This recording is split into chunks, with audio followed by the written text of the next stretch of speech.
Every time my period came, it felt like I lost something, a story so many women never say out loud. There are moments in life that look ordinary to everyone else but feel deeply personal to you, moments that pass quietly without recognition, without sympathy, without anyone noticing that something inside you just shifted. And for Sophia, that moment came every single month, not with loud noise or dramatic events, but with something as simple and as routine as her period arriving. And on a quiet morning, as she sat on the edge of her bed, staring down at what she already knew meant another month had passed without the one thing she had been hoping for, she placed her hand gently over her stomach and whispered softly, "Not this time again." And in that moment, it didn't feel like just another cycle. It felt like she had lost something, something invisible, something no one else could see, but something she felt deeply in her heart. Sophia had been trying to get pregnant for nearly 3 years, and in those 3 years, she had learned that the hardest part of the journey wasn't always the big moments. It wasn't always the doctor visits or the conversations or the waiting. It was the repetition, the quiet, consistent cycle of hope and disappointment that came back again and again, each time taking a small piece of her with it, each time leaving behind a feeling that was hard to explain but impossible to ignore. At the beginning, everything had felt hopeful. She believed it would happen naturally, that it was just a matter of time. She imagined the moment she would find out, how she would share the news, how her life would change, and for a while, that belief made everything easier. It gave her patience, it gave her something to hold on to, but as time passed and nothing changed, that hope began to feel different. It became something she held carefully, something she protected, because each time it was broken, it became harder to rebuild. She did everything she thought she should do, everything she believed would help. She tracked her cycle, paid attention to details, followed advice, made changes, stayed consistent, and yet, month after month, the result was the same. And slowly, without even realizing it, she began to measure her time differently, not in weeks or months, but in cycles, each one marking another attempt, another hope, another loss. And the hardest part was that no one really talked about this side of it. No one talked about what it feels like to go through that cycle again and again, to wake up with hope and go to sleep with disappointment, to feel like you were constantly starting over. And so she carried it quietly, behind smiles, behind normal conversations, behind the simple words, "I'm okay," even when she wasn't.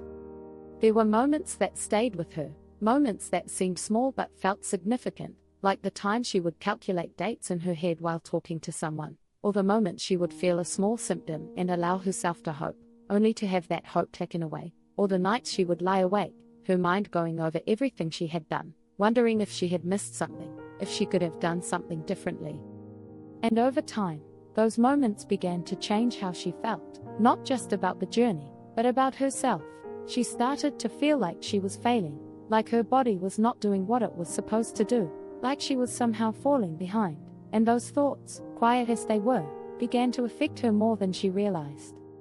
One morning, after her period had come again, after another month of hope had quietly ended, Sophia sat in silence for a long time, not crying, not reacting, just sitting, and in that stillness, she realized something she had never allowed herself to admit before. She realized that every month, she wasn't just experiencing disappointment, she was experiencing loss, a small, invisible loss that no one acknowledged, but one that she felt deeply, and for the first time, she allowed herself to recognize it.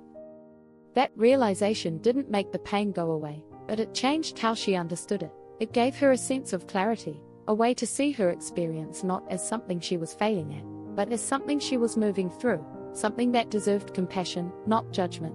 And slowly, that shift began to change how she treated herself.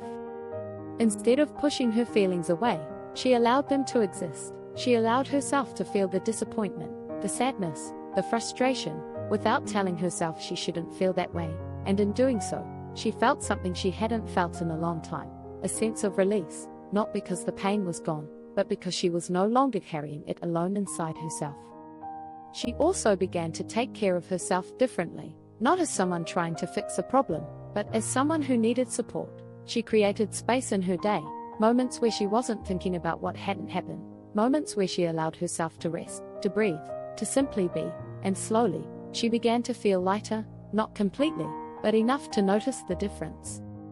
She changed the way she spoke to herself, replacing thoughts of failure with understanding, replacing harsh words with kinder ones, and over time, that shift began to affect how she experienced her journey, not as something she was losing, but as something she was learning to carry differently. Weeks passed, then months, and while nothing had changed on the outside yet, everything inside her was different. She felt calmer, more grounded, more connected to herself.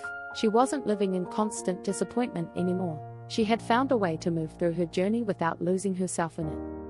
And then one morning, quietly, without expectation, something shifted. Her body felt different, calm, steady, and when she realized her period hadn't come, she paused, not with fear, not with urgency, but with a quiet awareness. She gave herself time, allowed herself to sit with the moment, and after a few days, she took a test. Her hands steady, her breath slow, and as she looked at the result, her heart seemed to stop. Positive. She stared at it, tears slowly filling her eyes. Not just for that moment, but for every moment that came before it. Sophia's story is not about a simple answer, it is about something deeper. It is about the quiet losses that no one talks about, the emotional weight that builds over time, and the importance of allowing yourself to feel, to understand, and to care for yourself in the process. If you are on this journey, if every month feels like a small loss, please know this: you are not alone, your feelings are valid, and your story is not over, even if it feels like it has been a long time. Even if it feels like nothing is changing, sometimes the shift begins when you allow yourself to see your experience differently.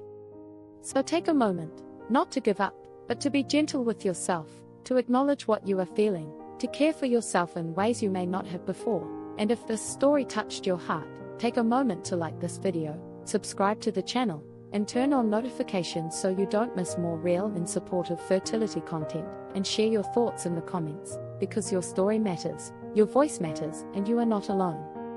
And always remember, even the losses no one sees are shaping a story that is still unfolding. And your story is far from over.